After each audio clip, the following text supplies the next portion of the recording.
আলহামদুলিল্লাহ দীর্ঘ সফর এরপর আপনাদের সাথে মিলিত হতে পারে মহান আল্লাহ সুবহানাহু ওয়া তাআলার দরবারে শুকরিয়া মুস্তাকবল করছি। আমরা সকলে পড়ছি আলহামদুলিল্লাহ। সব হচ্ছে আল্লাহর মহিমা, ঠিক না? একই ভাষায় কথা বলতেছি, যেন অনেক দিনের পরিচিত এই পরিবেশ। এটার একমাত্র কারণ হচ্ছে আমরা সবাই মুসলমান। আমরা সবাই কি? এটা আমাদের সবচেয়ে বড় পরিচয়। আমরা পৃথিবীর যেখানে যাই না কেন, আরেকজন মুসলমান ভাইয়ের সাথে দেখা হলেই মনে হয় যেন উনি অনেক দিনের আপন। সুবহানাল্লাহ। আল্লাহ রাব্বুল আলামিন তার হাবিব বিশ্বনবী মুহাম্মদ সাল্লাল্লাহু আলাইহি ওয়াসাল্লামের মাধ্যমে আমাদের মধ্যে এই ভ্রাতৃত্ব তৈরি করে দিয়েছেন।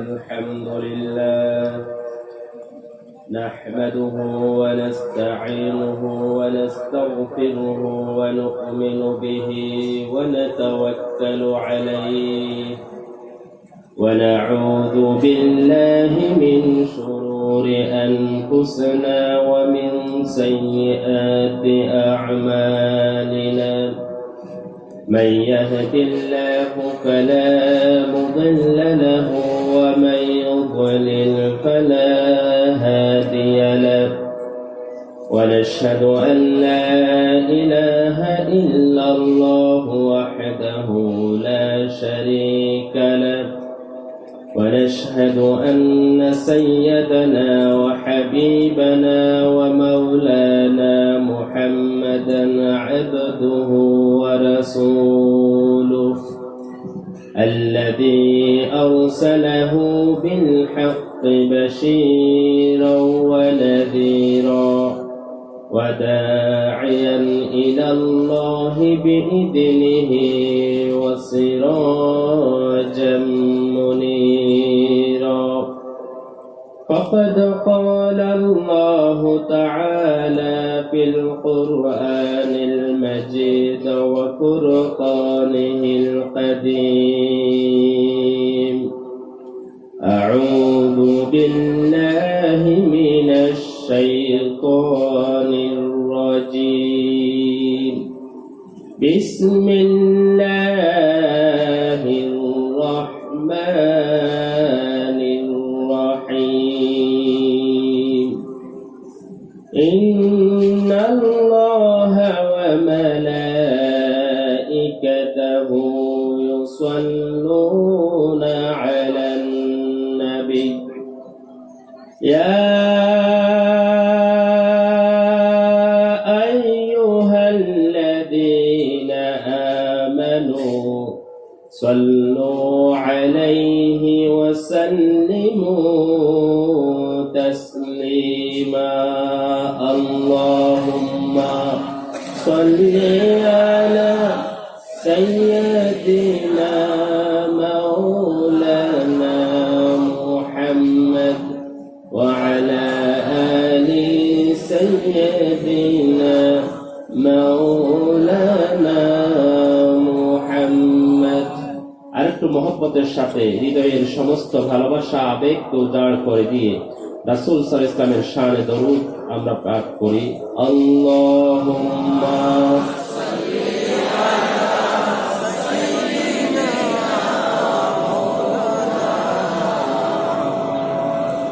ওয়া আলা আলি সাইয়্যিদিনা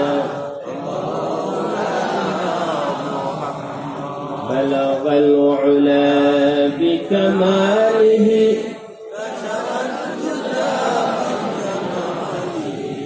حسنت جميع خصاله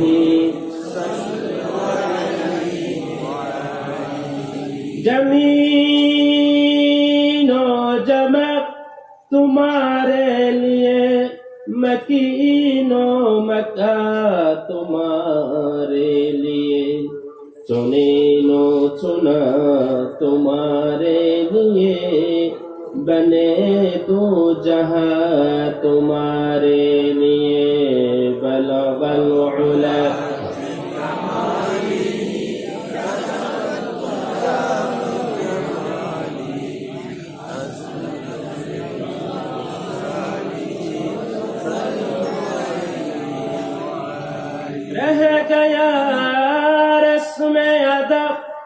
रूह बलाली न रहे, फलसफा रह गया, तलक़ीन गज़ाले न रहे, बलगल उला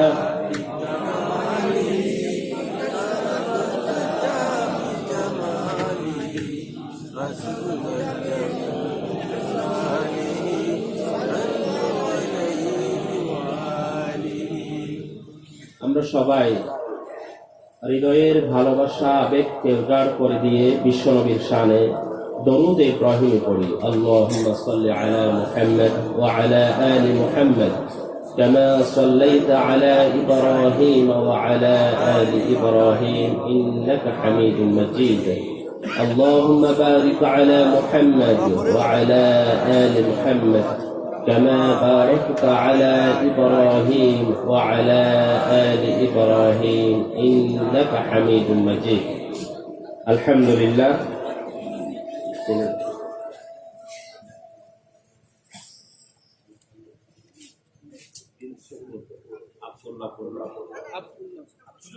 কৃষ্ণপুরের গ্রামের নাম কৃষ্ণপুর, আসাম রাজ্য নাকি? আসাম। আসাম।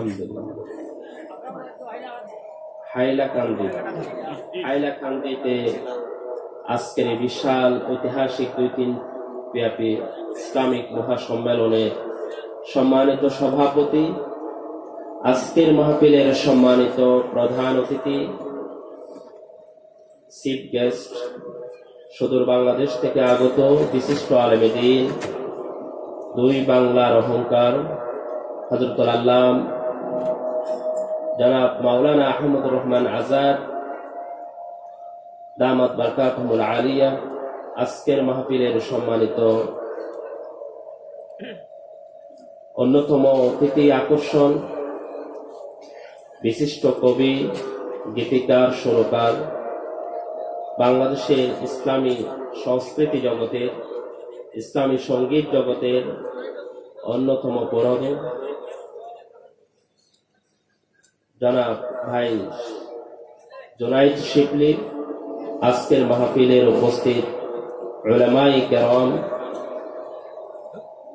উপস্থিত চুল পাকা দাড়ি পাকা আমার পিতৃ সমতুল্য মুরব্বিয়ানে আযম, ইতিহাসের দিক পরিবর্তনকারী যুবক এবং তরুণ ভাইরা, শিশু কিশোর ভাইরা, মাইকের আওয়াজ যতটুকু পর্যন্ত যাচ্ছেন আমার পর্দানশীলা মা ও বোনেরা, আজকের মাহফিলের আয়োজক কমিটির সকল স্তরের পরিশ্রমী স্বেচ্ছাসেবক ভাইরা, আমি আপনাদেরকে আবারও সালাম জানাচ্ছি। আসসালামু আলাইকুম ওয়া রাহমাতুল্লাহি ওয়া বারাকাতুহু। ওয়া আলাইকুম আসসালাম ওয়া রাহমাতুল্লাহি ওয়া বারাকাতুহু। আল্লাহ সুবহানাহু ওয়া তাআলার দরবারে শুকরিয়ার মস্তক অবনত করছি যে আল্লাহ রাব্বুল আলামিন আমাদেরকে, আমাদের কিছু ভাইকে দীর্ঘ 1 মাস 2 মাস পরিশ্রমের মাধ্যমে, অসংখ্য মানুষের আর্থিক সহযোগিতার মাধ্যমে, অসংখ্য মানুষের কায়িক পরিশ্রমের মাধ্যমে আজকের এই মাহফিল এতটুকু পর্যন্ত সফলতার দ্বার প্রান্তে পৌঁছেছে। মহান আল্লাহ সুবহানাহু ওয়া তাআলা তৌফিক না দিলে কখনোই এটা হওয়া সম্ভব ছিল। আমার কথা কি বোঝা যাচ্ছে?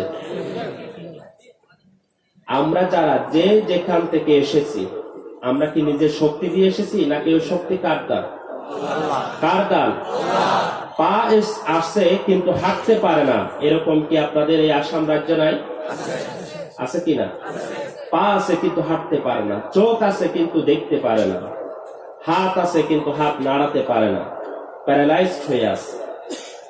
চোখ আছে কিন্তু দেখতে পারে না, এর কারণ হচ্ছে আল্লাহ রাব্বুল আলামিন ওই চোখের উপরে, ওই হাতের উপরে, ওই পায়ের উপরে তার ব্যবহারের অনুমতি দেয় নাই বলে, আল্লাহর হুকুম নাই বলেই এই অঙ্গ প্রত্যঙ্গ থাকা সত্ত্বেও ব্যবহার করা সম্ভব নয়।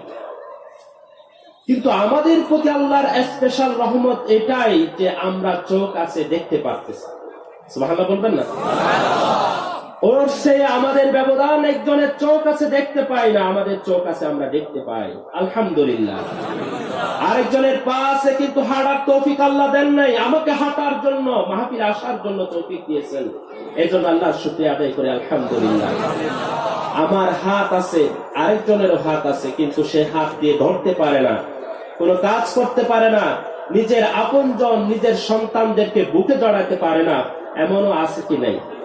কিন্তু পাশাপাশি আমার হাত আছে, আল্লাহর রহমত এটা, এই জন্য আল্লাহর প্রশংসা আদায় করে সকলে করি আলহামদুলিল্লাহ। আমি গতকাল ফেসবুকের মধ্যে এক বাবার আকুতি শুনেছি। এক বাবা তার সাক্ষাৎকার নিয়েছে ইউটিউবাররা বা ফেসবুক যে লাইভের মধ্যে। ওই বাবার হাত নাই, কি নাই? হাত নাই, দুই হাত নাই, এখানে পর্যন্ত হাত নাই। একটি কথা আমার মনে এতটা কষ্ট লেগেছে, এতটা দাগ লেগেছে, চোখের পানি চলে এসেছে। সে সাক্ষাৎকারের মধ্যে বলেছে যে আল্লাহ যদি আমাকে এই মুহূর্তে দুইটি হাত দিত, আমি সর্বপ্রথম আমার সন্তানটাকে বুকে জড়িয়ে নিতাম। সুবহানাল্লাহ। আপনার আমার প্রতি কতটা রহমত আল্লাহ! আপনি আপনার সন্তানকে বুকে জড়িয়ে ধরার জন্য আল্লাহ রাব্বুল আলামিন এই হাতকে সচল রেখেছেন। সুবহানাল্লাহ। আপনি দেখেন আল্লাহ রাব্বুল আলামিন যে সৃষ্টি করেছেন আমাদেরকে, এখানে হাতের আঙ্গুল আছে কি নাই? আছে। এটা আছে না? এটা আছে না? এটা আছে। এই সবগুলোর ভিতরে আল্লাহ রাব্বুল আলামিন গিরা দিয়েছেন। গিরা বুঝেন তো? গিরা বুঝেন। আচ্ছা, শুধু গিরা থাকলে কি এগুলো নাড়া যাবে না? এখানে গ্লিসারিন লাগবে, সাদা সাদা এক ধরনের পানীয় ভিতরে আছে কি নেই? গরু জবাই করলে আপনারা দেখতে পাবেন। এই জিনিসটা না থাকলে কিন্তু, এই গিরা থাকলেও কিন্তু হাত নাড়ানো সম্ভব। এটা রুলিং করার জন্য, এটা ব্যবহার করার জন্য আল্লাহ রাব্বুল আলামিন এই গ্লিসারিন, এই তরল পদার্থটা এখানে দিয়ে দিয়েছেন। সুবহানাল্লাহ। কি আল্লাহ বিজ্ঞানময় আল্লাহ আপনাকে আমাকে সৃষ্টি করেছেন।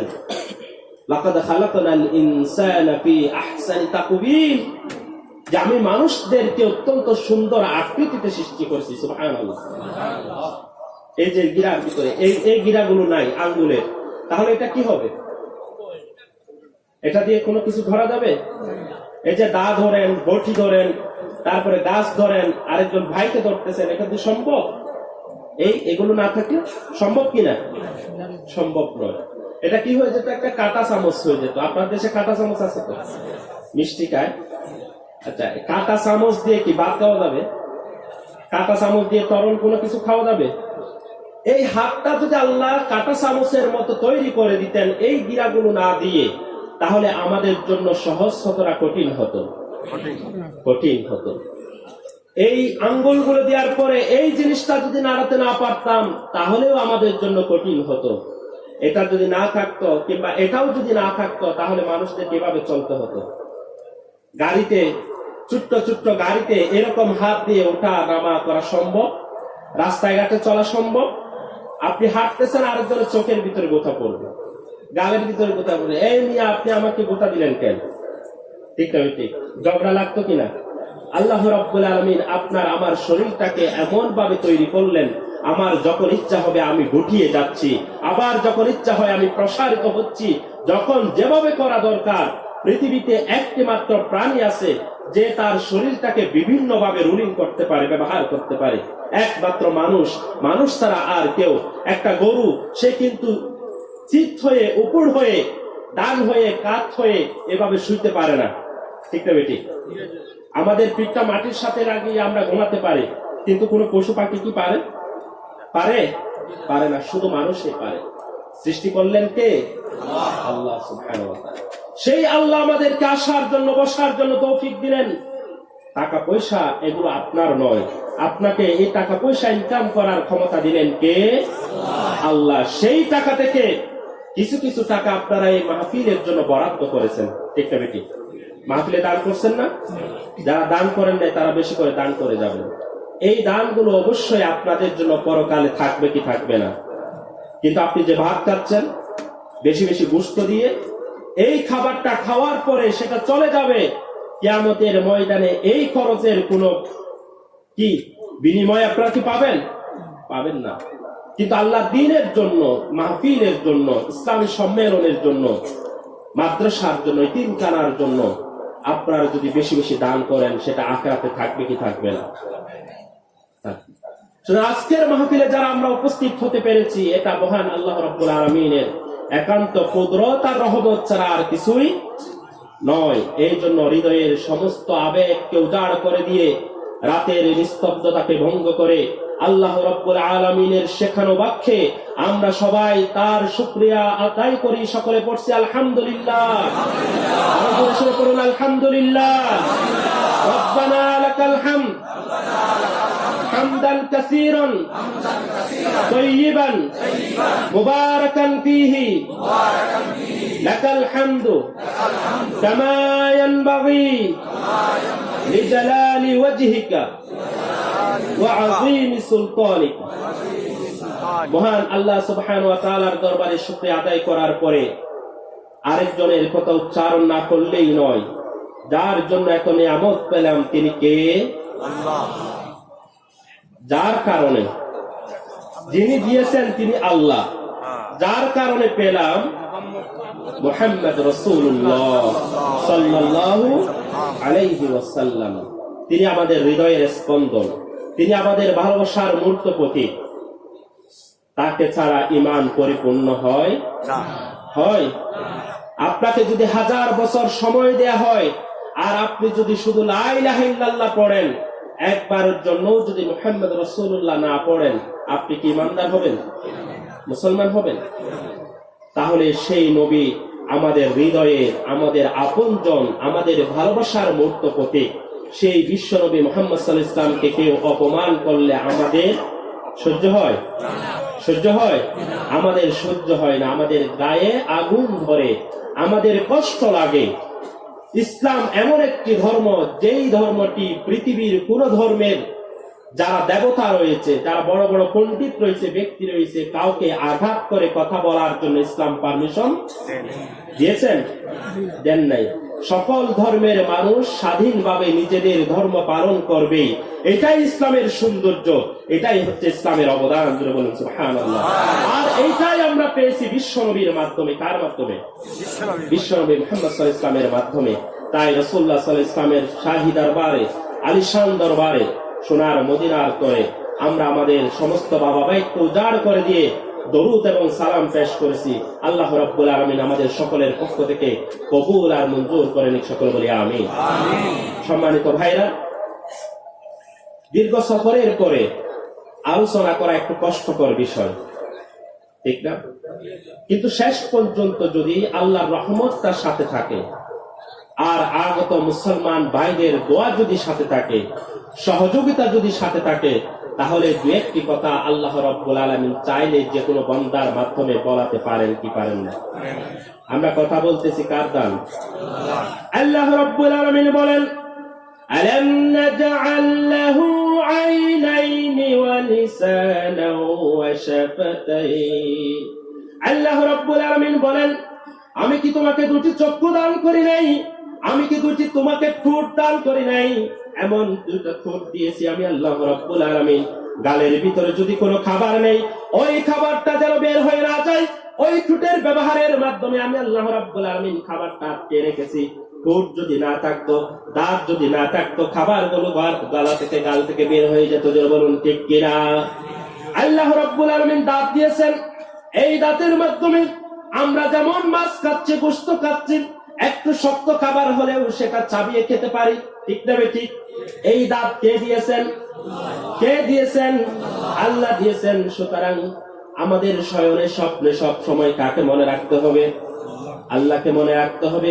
এই দাঁতের মধ্যখানে আল্লাহ রাব্বুল আলামিন একটা সফট জিনিস দিয়েছেন, একটা নরম জিনিস দিয়েছেন। ওই নরম জিনিসটার নাম কি? জিহ্বা। জিনিসটার নাম কি? জিহ্বা। জিহ্বা অনেকে অনেক ভাবে বলে থাকে। এই জিহ্বাটা এতটা নরম, এই নরম জিনিসটা আল্লাহ রাব্বুল আলামিন এভাবে সৃষ্টি করলেন, এই নরম জিনিসে যদি কিছু পড়ে, সেটা সামান্য চুল হতে পারে। চুল পড়লে এটা কি জিহ্বা সহ্য করতে পারে? হ্যাঁ, এটা দেখবে চুল কোথায়? হাতায়, ঠিক না? চুলটা যতক্ষণ পর্যন্ত জিহ্বা থেকে আপনি নিয়ে না আনিবেন ততক্ষণ পর্যন্ত জিহ্বা বেকার হয়ে যায়। জোরে বলুন ঠিক কিনা? অনেকগুলো দাঁতের মধ্যখানে দাঁতগুলো শক্ত না নরম? শক্ত নরম শক্ত জিনিসের ভিতরে আল্লাহ রাব্বুল আলামিন নরম একটা জিহ্বা দিয়ে ওই জিহ্বার মাধ্যমে আমার আপনার কথা বলার ভাষা দিয়ে এটাই বোঝাতে চেয়েছেন, ও দুনিয়ার মানুষ, যত কঠিন পরিস্থিতি হোক না কেন তোমাদের এই জিহ্বা দিয়ে আমি আল্লাহকে স্মরণ করবা, আর এই জিহ্বা দিয়ে তোমরা মানুষদেরকে আঘাত করবে না, অত্যন্ত নরম কোমল ভাষায় কথা বলবা। জোরে বলুন সুবহানাল্লাহ। জিহ্বাটাকে নরম করেছেন আল্লাহ। এই জিহ্বাটা এতটা নরম এবং এতটা টেস্ট টিউবের মতো, এই জিহ্বা দিয়ে আপনি যদি খাবার খান, যদি ভাত খান ভাতের এক ধরনের স্বাদ, যদি ঝোল খান ঝোলের এক ধরনের স্বাদ, মাছ খালে মাছের আরেক ধরনের স্বাদ, ঠিক না ঠিক?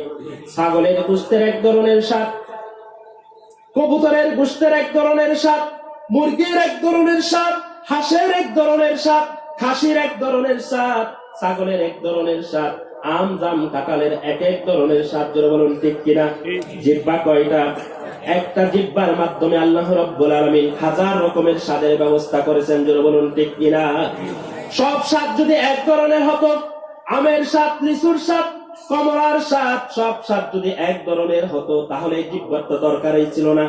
আল্লাহ রাব্বুল আলামিন এত বড় কুদরতওয়ালা, এত বড় রহমওয়ালা, তিনি আমাদেরকে যে জিহ্বা দান করলেন, এই জিহ্বার ভিতরে স্বাদ নেওয়ার জন্য যে জিহ্বাটা দিলেন, বিজ্ঞানীরা পরীক্ষা করে বলেছেন এই জিহ্বা দিয়ে অন্তত 4000 ধরনের স্বাদ গ্রহণ করা যায়। জোরে বলুন সুবহানাল্লাহ। কয় হাজার ধরনের? 4000 ধরনের আইটেম যদি আপনার সামনে থাকে, 4000 ধরনের টেস্টটা দেওয়ার জন্য আমার আল্লাহর দেওয়া একটা জিহ্বাই যথেষ্ট। জোরে বলুন সুবহানাল্লাহ। সে আল্লাহর কুদরতকে আমরা বিশ্বাস করি কি করি না? বিশ্বাস করি না, করি কি করি না? এই যে আল্লাহ রাব্বুল আলামিন চোখ দিয়েছেন, এই চোখ দিয়ে যে আমরা দেখি, এই যে আমি এখন পুরা সামিয়ানা দেখতে পাচ্ছি, সামিয়ানা সহ আশেপাশে বিশাল এলাকা দেখতে পাচ্ছি। আমার চোখটা কি এত বড় সামিয়ানা পরিমাণ? চোখ কত বড়?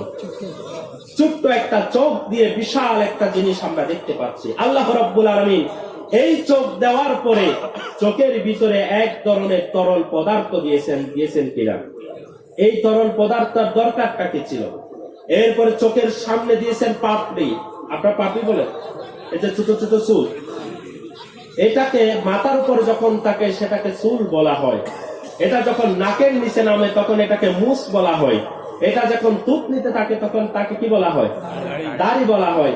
হাতে পায়ে যখন আসে সেটাকে কি বলা হয়? লোম বলা হয়। চোখের উপরে থাকলে সেটাকে কি বলা হয়? পাপড়ি বলা হয়। এই চুলগুলো সব কি এক একটা এক এক ধরনের না? এক এক জায়গায় হওয়ার কারণে আল্লাহ রাব্বুল আলামিন এটা এক একটা নাম আমাদের মধ্যে প্রসিদ্ধ করেছেন। ঠিক না ঠিক? সম্মানিত ভাইরা, এই পাপড়িগুলো দেওয়ার কারণে আমরা অসংখ্য ধুলাবালি থেকে আমাদের চোখকে হেফাজত করতে পারতেছি। জোরে বলুন সুবহানাল্লাহ। এই ধুলাবালি বা রোগ জীবাণু যেগুলো উঠতেছে, এই রোগ জীবাণু এবং ধুলাবালি যদি কোনো কারণে হালকা যদি চোখের ভিতরে যায়, আর ওই চোখের ভিতরে যদি গ্লিসারিন তথা তরল পদার্থ, পানি জাতীয় পদার্থটা না থাকে, তাহলে আপনার ওই চোখের ভিতরে ওই ধুলাবালিগুলো ঢুকে আপনার চোখটা নষ্ট হয়ে যেতে পারত। এই জন্য আল্লাহ রাব্বুল আলামিন চোখটাকে বারবার ওঠানামা করিয়ে আপনার যে এই পৃথিবীব্যাপী অসংখ্য রোগ জীবাণু রয়েছে, ধুলাবালি রয়েছে, সেগুলোকে পরিশোধন করার জন্য আল্লাহ রাব্বুল আলামিন চোখের পলক পড়ার ব্যবস্থা করেছেন, সাথে সাথে ভিতরে তরল পানিও দিয়ে দিয়েছেন। জোরে বলুন সুবহানাল্লাহ। এটার মাধ্যমে আপনার চোখকে পরিষ্কার করা হচ্ছে। সুবহানাল্লাহ বলবেন না? আল্লাহর প্রশংসা আমরা যদি উঠতে বসতে সব সময় পড়ি বা বলি, তাহলে আল্লাহর প্রশংসা করা কি শেষ হবে? এতটা নিয়ামত আল্লাহ রাব্বুল আলামিন আমাদেরকে দান করেছেন। সম্মানিত ভাইরা, এই নিয়ামতের মধ্যে সবচেয়ে বড় নিয়ামত হচ্ছে আমরা, বিশেষ করে আমরা মুসলমানদের জন্য, সেটা হচ্ছে বিশ্বনবী মুহাম্মদ মুস্তাফা সাল্লাল্লাহু আলাইহি ওয়াসাল্লাম। আল্লাহ রাব্বুল আলামিন এই দুনিয়ার বুকে দুনিয়ার মানুষদেরকে আল্লাহর সাথে পরিচয় করে দেওয়ার জন্য, আল্লাহর সাথে কানেকশন করে দেওয়ার জন্য, জান্নাতের পথ দেখানোর জন্য অসংখ্য নবী এবং রাসূল প্রেরণ করেছেন।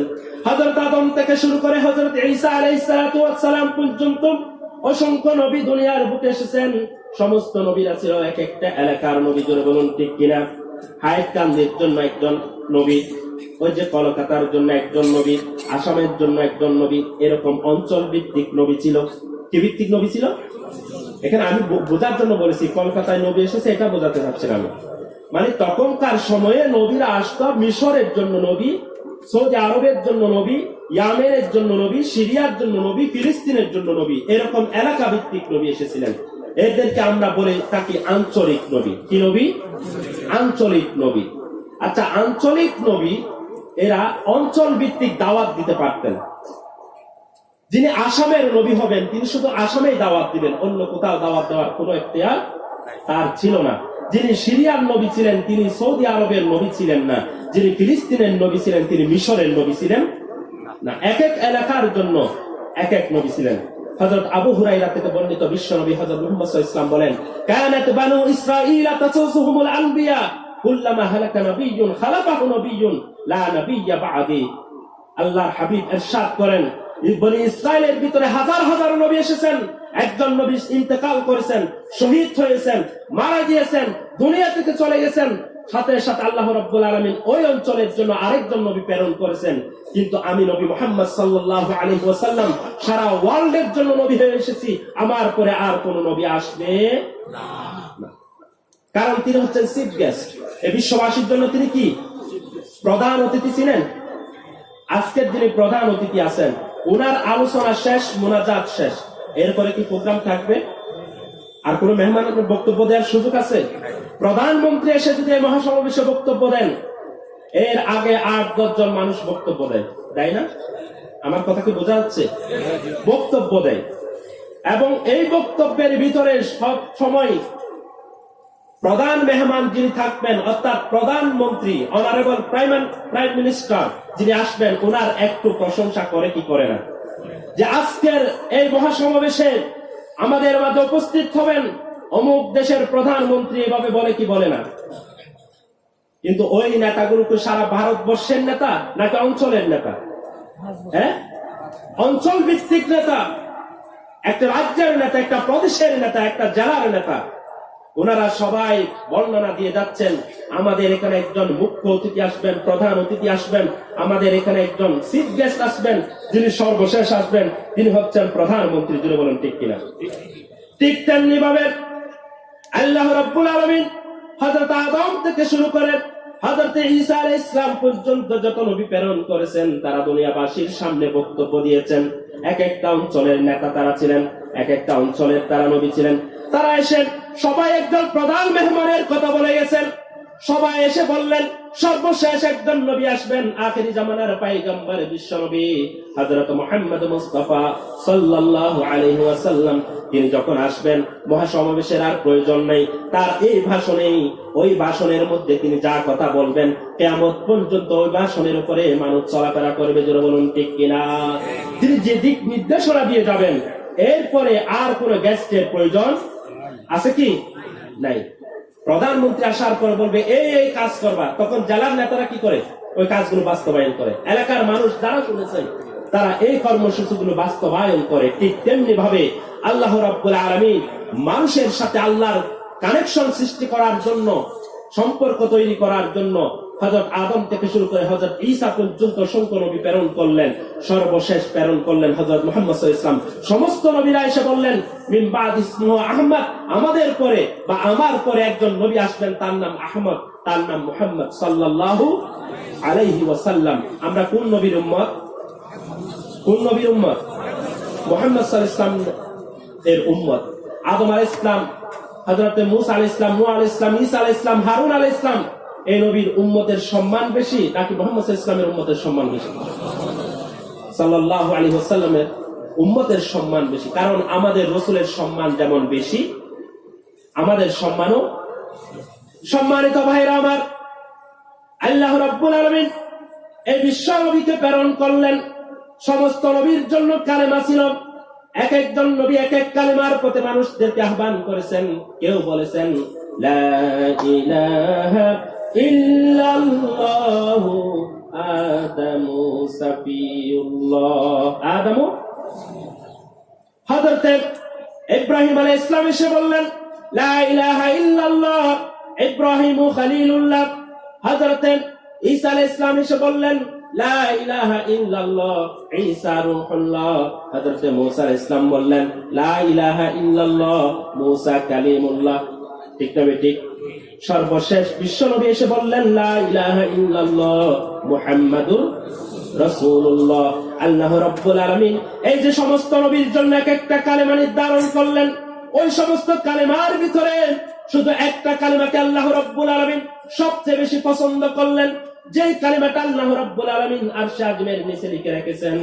হযরত মুহাম্মদ মুস্তাফা সাল্লাল্লাহু আলাইহি ওয়াসাল্লাম বলেন, আমি যখন আরশে আজিমে গেলাম, আমি যখন লাইলাতুল মেরাজ সফর করলাম, মেরাজ রজনীতে আমি দূর থেকে দেখতে পেলাম আরশে আজিমের ডান পায়ার মধ্যে মাকতুবান লেখা আছে লা ইলাহা ইল্লাল্লাহু মুহাম্মাদুর রাসূলুল্লাহ।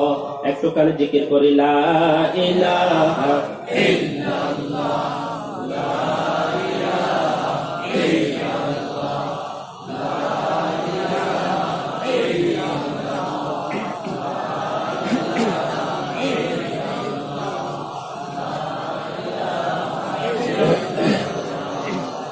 لا إله إلا الله محمد رسول الله صلى الله عليه وسلم। তাহলে আল্লাহ রাব্বুল আলামিন অসংখ্য কালিমা থেকে একটা কালিমাকে বাছাই করলেন। সুবহানাল্লাহ বলবেন না? কিয়ামত পর্যন্ত যত মানুষ আসবেন, সমস্ত মানুষগুলো যদি মুসলমান হতে চায়, আল্লাহর প্রিয় পাত্র হতে চায়, আল্লাহর কাছে গ্রহণযোগ্য হতে চায়, তাহলে অবশ্যই তাকে লা ইলাহা ইল্লাল্লাহর পরে মুহাম্মদ রাসূলুল্লাহ বলতে হবে। জোরে বলুন ঠিক কিনা? মুহাম্মদ রাসূলুল্লাহ বলতে হবে কিনা? নাকি ঈসা রূহুল্লাহ বললে চলবে? নাকি আদম সফিউল্লাহ বললে চলবে? চলবে? মূসা কালিমুল্লাহ বললে চলবে? চলবে না। লা ইলাহা ইল্লাল্লাহ মুহাম্মাদুর রাসূলুল্লাহ এটাই বলতে হবে কিয়ামত পর্যন্ত। বিশ্বনবী মুহাম্মদ সাল্লাল্লাহু আলাইহি ওয়াসাল্লামকে আল্লাহ রাব্বুল আলামিন যখন এই আয়াতটা নাযিল করলেন, ওয়া রাফা'না লাকা যিকরা, আমি আপনার সম্মানকে, ইজ্জতকে, আলোচনাকে আমি বুলন্দ করেছি, অনেক উপরে তুলে নিয়েছি। এই কথাটা বলার পরে হযরতে মুহাম্মদ সাল্লাল্লাহু আলাইহি ওয়াসাল্লামের কাছে হযরত জিবরাইলকে আল্লাহ রাব্বুল আলামিন প্রেরণ করলেন আর বললেন, যাও আমার হাবিবকে গিয়ে বলো কাইফা রাফা'তু যিকরাক, ও নবী আমি আপনার সম্মানকে কিভাবে বাড়াবো, আপনার ইজ্জতকে কিভাবে বাড়াবো, আপনার ইজ্জত এবং সম্মান আপনি যেভাবে বলবেন আমি সেইভাবে বাড়াবো। জোরে বলুন সুবহানাল্লাহ। বিশ্বনবী মুহাম্মদ সাল্লাল্লাহু আলাইহি ওয়াসাল্লাম এই কথা শোনার পরে তিনি বললেন, ওয়াল্লাহু আ'লামু, আমার আল্লাহ রাব্বুল আলামিন আমার সম্মান আর ইজ্জত আর মর্যাদা আলোচনা যেভাবে বললে, যেভাবে করলে আমার আল্লাহ সন্তুষ্ট হবেন, আমি তাতে সন্তুষ্ট। ধরে বলুন সুবহানাল্লাহ। একজন মানুষ গিয়ে যদি বলে, ভাই এই জিনিসটা কত দাম নিবা, তিনি বললেন 30 টাকা, বলেন এরকম 1 টাকাও কম হবে না, আমার দোকানে এক দাম। আপনার দেশে আছে এক দামের দোকান? আরেকজন ভাই আসলেন, ভাই এই জিনিসটার দাম কত, বলে যে একদম 30 টাকা। প্রথম জন ডাক্তার, দ্বিতীয় জন ইঞ্জিনিয়ার, তৃতীয় জন বলেন একজন আলেম, দেওবন্দের আল্লামা শাহ আরশাদ মাদানী বা উনার ভাগিনা, উনি গেলেন ব্যবসায়ীকে, দোকানদারকে বললেন যে এই জিনিসটার দাম কত। হুজুর আপনি আমার দোকানে আসছেন, এটা আমার বড় কপাল, আমার দোকান তো বরকতময় হয়ে গেছে, আপনি না দিলেও চলে, আমি আপনাকে একটা হাদিয়া দিলাম, আপনি নিয়ে যান। উনি জোরাজুরি করলেন, হুজুর ঠিক আছে আপনি যা দিবেন তাতে আমি সন্তুষ্ট। বলে কি বলে না? আপনার দেশে আছে এরকম? একজন ব্যবসায়ী 3 জন মানুষকে জবাব দিলেন, একজনকে বললেন 30 টাকা দামের কম হবে না, এক দাম আমার দোকানের রে। আরেকজনকে বললেন এক দামের কম হবে না। আর হুজুরকে বললেন, হুজুর আপনি এটা নিয়ে যান, অথবা আপনি যা ইচ্ছা তা দেন, তাতে আমি সন্তুষ্ট। ঠিক না ঠিক? ওই দুইটা উত্তরের ভিতরে কোনো আন্তরিকতা নাই, ভালোবাসা নাই, প্রেম প্রীতি নাই, সম্প্রীতি নাই। কিন্তু শেষ উত্তর যেটা ছিল, এর ভিতরে শ্রদ্ধা আছে কি নাই, ভালোবাসা আছে কি নাই, মহব্বত আছে কি নাই, সম্মান আছে কি নাই। এই সম্মান এবং মর্যাদা যখন তাকে দিলেন, ওই আল্লাহ রাব্বুল আলামিন বিশ্বনবীকে বললেন, ও আমার হাবিব, তোমার সম্মান আর শ্রদ্ধা কিভাবে বাড়াবো, তোমার ইজ্জত কিভাবে বাড়াবো? আল্লাহ রাব্বুল আলামিনের কাছে প্রশ্ন শোনার পর বিশ্বনবী বললেন, ও আল্লাহ, আপনি যেভাবে বাড়ালে সন্তুষ্ট হবেন সেভাবেই বাড়ান, আমার কোনো আপত্তি নেই। আল্লাহ বললেন, আপনি যেহেতু চান নাই, আমি আপনাকে ঢেলে দিলাম। কিয়ামত পর্যন্ত যত মানুষ পৃথিবীর বুকে আসবেন, সমস্ত মানুষের জন্য আমি ফরজ করে দিলাম আমার নামের সাথে সাথে আপনার নাম উচ্চারণ করা। আমি সব মানুষের জন্য ফরজ করে দিলাম। যারা বলুন সুবহানাল্লাহ। যেখানে আমার আল্লাহর নাম থাকবে, যেখানে আমি আল্লাহর নাম থাকবে, সেখানে আপনি মুহাম্মদের নাম থাকবে। এইভাবে কিয়ামত পর্যন্ত আল্লাহ রাব্বুল আলামিন বিশ্ব নবীর সম্মান দিয়ে দিলেন। যারা বলুন না সুবহানাল্লাহ। যেমন কিভাবে সম্মান বাড়ালেন, একটু প্রমাণ দেখতে চান? দেখতে চান? যেমন প্রথম সম্মান হচ্ছে আল্লাহ রাব্বুল আলামিন বিশ্ব নবীর সম্মান বাড়িয়েছেন যে লা ইলাহা ইল্লাল্লাহ শুধু এতটুকু পড়লে একজন মানুষ ঈমানদার হতে পারে না, তাকে মুহাম্মদ রাসূলুল্লাহ পড়তে হবে কি হবে না? আপনাকে যদি 1000 বছর হায়াত দেয়া হয়, লা ইলাহা ইল্লাল্লাহ পড়ে গেলেন, মুহাম্মদ রাসূলুল্লাহ পড়েন নাই, তাহলে তো আপনি ঈমানদার হবেন? আপনাকে কিয়ামত পর্যন্ত হায়াত দেয়া হলো, আর আপনি বললেন আশহাদু আল্লা ইলাহা ইল্লাল্লাহ ওয়াহদাহু লা শারীকা লা, এতটুকু পর্যন্ত পড়লেন, ওয়া আশহাদু আন্না মুহাম্মাদান আবদুহু ওয়া রাসূলুহু পড়লেন না, তাহলে কি আপনি ঈমানদার হবেন নাকি? আপনি ঈমানদার হবেন না। একজন মানুষ ঈমান আনার পরে তার সর্বপ্রথম কাজ কি? সর্বপ্রথম কাজ কি? ঈমানের পরে সালাত। সালাত ছিলেন আমাদের দেশে ভাত দিয়ে একটা খায়, এটাকেও সালাত বলে। আপনার দেশে বলেন এটা? সালাত, নামাজ, এটা হচ্ছে ঈমান আনার পরে সবচেয়ে বড় ঈমানদারের পরিচয় হচ্ছে সালাত। বলেন ঠিক কিনা? এই সালাত আদায় করার জন্য আপনাদের দেশে আজান দেয়। আপনাদের দেশের আজান, সৌদি আরবের আজান ভিন্ন না অভিন্ন? একটাই না? আযান দেওয়ার সময় মুয়াজ্জিন সাহেব বললেন, আল্লাহু আকবার, আল্লাহু আকবার, আল্লাহু আকবার, আল্লাহু আকবার, আশহাদু আল্লা ইলাহা ইল্লাল্লাহ, আশহাদু আল্লা ইলাহা ইল্লাল্লাহ, হাইয়া আলাস সালাহ, হাইয়া আলাস সালাহ, হাইয়া আলাল ফালাহ, হাইয়া আলাল ফালাহ, আল্লাহু আকবার, আল্লাহু আকবার, লা ইলাহা ইল্লাল্লাহ। আজান হইছে? কেন হয় নাই? আশহাদু আন্না মুহাম্মাদুর রাসূলুল্লাহ বলা হয়। আচ্ছা, আপনাদের মসজিদে যদি হুজুরে এটা বাদ দিয়ে যদি আজান দেয়, আপনি কি হুজুরের বেতন বাড়িয়ে দিবেন? সম্মান কি বাড়ে যাবে? হুজুর, আপনার ভুল হয়েছে, আশহাদু আন্না মুহাম্মাদুর রাসূলুল্লাহ বলতে হবে। হুজুর যদি বলে না, আমি এটা পড়বো না, আল্লাহর জন্য নামাজ পড়তেছি, শুধু আল্লাহর নামটাই নেব, তাহলে হুজুরকে দাওয়াত সওয়াব বেশি করে দিবেন? না, হুজুরের চাকরি নষ্ট হয়ে যাবে। যদি বলুন ঠিক কিনা? কারণ আমার আল্লাহ বলেন, ও নবী, কাইফা রাফা'তু যিকরাক, আপনার সম্মান কিভাবে বাড়াবো? বিশ্বনবী বললেন, আল্লাহু আ'লাম, আপনি যেভাবে চান সেভাবে বাড়ান। আল্লাহ বলেন, কিয়ামত পর্যন্ত আমার নাম উচ্চারণ যেখানে হবে সেখানে আপনার নাম উচ্চারণ ফরজ করে দিলাম। আমার নামে যদি কালমা পড়া হয়, কালমার পর আমার নাম উচ্চারণের সাথে সাথে তুমি হাবিবের নাম উচ্চারণ করতে হবে।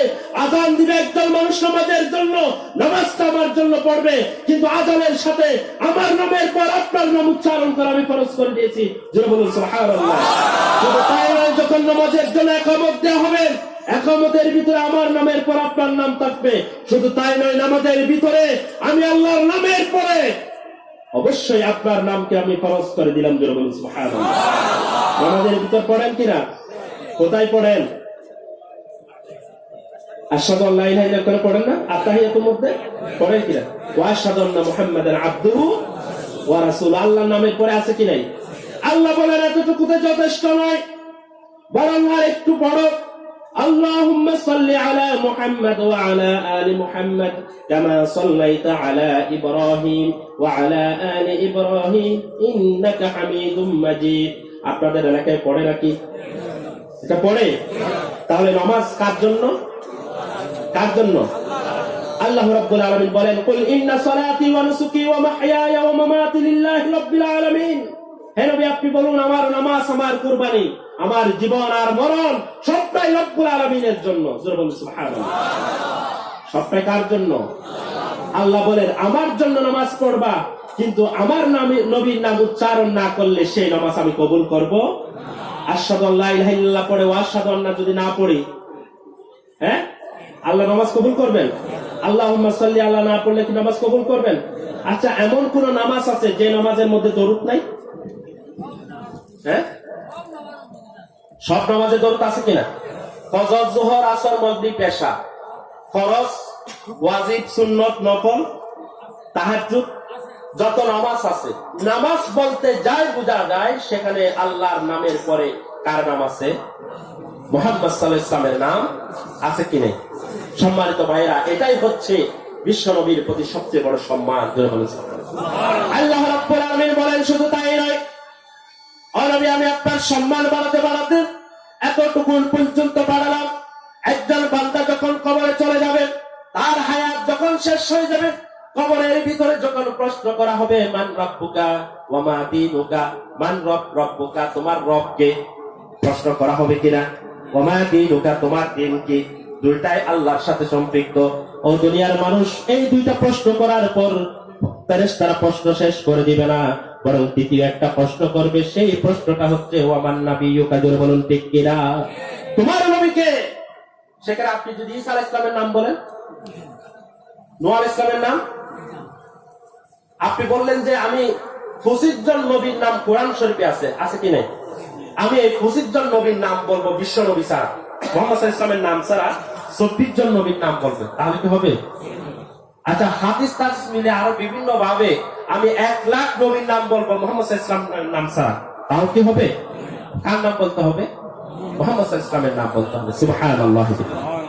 দেখেন, আল্লাহ রাব্বুল আলামিন, আমি প্রায় সময় বলে থাকি, নামাজের সাথে, সালাতের সাথে আল্লাহ রাব্বুল আলামিন এমন একটি শব্দের সংযোজন করলেন, যেই শব্দটি আমাদেরকে সাথে আল্লাহর সাথে প্রথম পরিচয় হয়েছিল।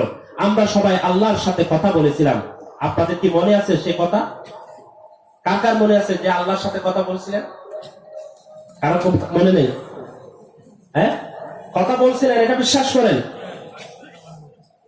আমরা যে আল্লাহর সাথে কথা বলেছি, সেটা দুনিয়ার কেউ আমাদেরকে বলে নাই। দুনিয়ার কেউ বললেও আমরা বিশ্বাস করতাম না, ঠিক না বেটি? আমার নেতা বললেও বিশ্বাস করতাম না আল্লাহর সাথে যে আমরা কথা বলেছি। আমার লিডারের কথা বললেও আমি বিশ্বাস করতাম না। কিন্তু আমাদেরকে এমন একজন ব্যক্তি জানিয়েছেন যে আমরা সবাই আল্লাহর সাথে কথা বলেছি। তিনি হচ্ছেন আখির জামানার পয়গম্বর, বিশ্বনবী, তাজদারে মদিনা, মুহাম্মদ মুস্তাফা সাল্লাল্লাহু আলাইহি ওয়াসাল্লাম। কোরআনের মাধ্যমে তিনি বলেছেন, আমরা আল্লাহর সাথে কথা বলেছি রূহের জগতে, যেখানে আমাদের শরীর সৃষ্টি হয় নাই, শুধু রূহগুলো তৈরি করা হলো। সেখানে সমস্ত মানুষের রূহগুলো সেখানে তৈরি করার পরে সেখানে মহাসমাবেশ হয়েছিল। আল্লাহ রাব্বুল আলামিন কথা বলেছিলেন, তিনি বলেছিলেন, আলাস্তু বিরাব্বিকুম, আমি কি তোমাদের রব নই? আমাদের রূহগুলো সেখানে ছিল কি ছিল না? ছিল কি ছিল না? আমাদের পৃথিবীর ওই যে এখন বর্তমান আমেরিকার প্রেসিডেন্ট থেকে শুরু করে, বারাক ওবামা থেকে শুরু করে, বিল ক্লিনটন থেকে শুরু করে, বাংলাদেশের প্রধানমন্ত্রী, আপনাদের প্রধানমন্ত্রী সহ আমাদের যারা আছি, হিন্দু, বৌদ্ধ, খ্রিস্টান, মুসলমান, সমস্ত মানুষগুলোর রূহগুলো সেখানে ছিল। সুবহানাল্লাহ। সমস্ত নবীর রূহগুলো সেখানে ছিল। কোরআন সেটার প্রমাণ। আল্লাহ বললেন, আলাস্তু বিরাব্বিকুম, আমি কি তোমাদের রব নই? সুবহানাল্লাহ বলেন। আমরা সবাই সমস্যার কথা বলেছিলাম।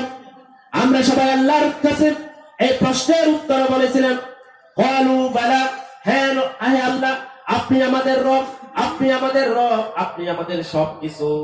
আমরা এই প্রশ্নের উত্তর দিয়েছিলাম এভাবে, জোরে বলুন ঠিক কিনা?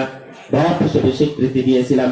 ও দুনিয়ার মানুষ, ও আসামের ভাইরা, আয়াত কান্দির ভাইরা, শুনে রাখুন, আল্লাহ রাব্বুল আলামিন ওই রব শব্দের মাধ্যমে আমাদের সাথে প্রথম পরিচয় হয়েছিল। আল্লাহ শব্দ দিয়ে নয়, রহমান শব্দ দিয়ে নয়, রহিম শব্দ দিয়ে নয়, জাব্বার শব্দ দিয়ে নয়, সাত্তার শব্দ দিয়ে নয়।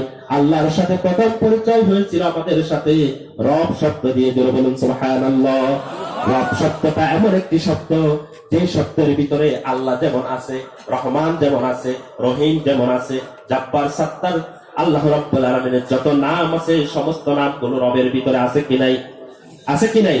এই জন্য প্রশ্ন করলেন আলাস্তু বিরাব্বিকুম, আমি কি তোমাদের রব নই? আমরা সবাই বলেছিলাম হ্যাঁ আপনি আমাদের রব, আপনি আমাদের রব। এই কথা যেন আমরা ভুলে না যাই, এই রবকে যেন আমরা ভুলে না যাই। তাই আল্লাহ রাব্বুল আলামিন একটা ইবাদত ফরজ করেছেন দুনিয়ার বুকে নয়, বরং আসমানের উপরে। কিসের উপরে? কিসের উপরে? আসমানের উপরে। আল্লাহ রাব্বুল আলামিন নামাজ ফরজ করেছেন, রোজা ফরজ করেছেন, হজ ফরজ করেছেন, যাকাত ফরজ করেছেন, কালেমা ফরজ করেছেন, ন্যায় বিচার ফরজ করেছেন, সুদকে হারাম করেছেন, ঘুষকে হারাম করেছেন, ভালোবাসা মহব্বত পয়দা করেছেন মুসলমানের ভিতরে। সবটাই হুকুম আল্লাহ রাব্বুল আলামিন আরশে আযীম থেকে জিবরাইলের মাধ্যমে দুনিয়ার বুকে প্রেরণ করলেন। সোমগুলো আল্লাহর উপর থেকে নিচে এসেছে, জোরে বলুন ঠিক কিনা? যাকাতের বিধান আকাশ থেকে নিচে এসেছে, হজের বিধান আকাশ থেকে নিচে এসেছে, সুদ হারাম ঘুষ হারাম আকাশ থেকে বিধানটা নিচে এসেছে। কিন্তু শুধুমাত্র সালাত এমন একটি ইবাদত, ওই সালাতটা ফরজ করার জন্য জিবরাইলকে আল্লাহ ব্যবহার করেন নাই। ও জিবরাইল যাও সালাতটা ফরজ করো, এই কথা আল্লাহ রাব্বুল আলামিন বলেন নাই, বরং বললেন জিবরাইল ও মিকাইল যাও তোমরা গিয়ে আমার হাবিবকে নিয়ে আসো, আরশে আযীমের মধ্যে বসে আমি আমার হাবিবকে সালাত ফরজ করব। জোরে বলুন সুবহানাল্লাহ। সালাতটা ফরজ দুনিয়ার বুকে হয় নাই, ঠিক না বেটি? সালাতটা ফরজ হয়েছে কোথায়? আসমানের উপরে, আকাশের উপরে। সাত আসমানের উপরে সিদরাতুল মুনতাহা, সিদরাতুল মুনতাহার পরে ৭০,০০০ নূরের পর্দা রয়েছে। ওই সমস্ত পর্দার অপর পাশে ছিলেন আল্লাহ রাব্বুল আলামিন আরশে আযীমের মধ্যে বসা। ওই ৭০,০০০ পর্দা পাড়ি দিয়ে আল্লাহ রাব্বুল আলামিনের হাবিব বিশ্বনবী মুহাম্মদ সাল্লাল্লাহু আলাইহি ওয়াসাল্লাম যখন আল্লাহর দরবারে চলে গেলেন, আল্লাহ রাব্বুল আলামিন রাসূলের সাথে কথা বললেন, আর সাথে ওই সালাতটাকে ফরজ করলেন। সমস্ত বিধিবিধানগুলো আল্লাহ রাব্বুল আলামিন জিবরাইলের মাধ্যমে পাঠিয়েছেন, কিন্তু সালাতটা আল্লাহ রাব্বুল আলামিন সরাসরি নবীকে দিয়েছেন। জোরে বলুন সুবহানাল্লাহ। হাদিয়া, মেহমান গেলে হাদিয়া দেয় না?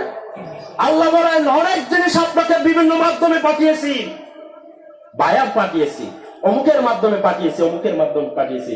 কিছু জিনিস বেশিরভাগ জিবরাইলের মাধ্যমে পাঠিয়েছে, মাঝে মাঝে মিকাইল আলাইহিস সালাম এসেছিলেন, ঠিক না ঠিক?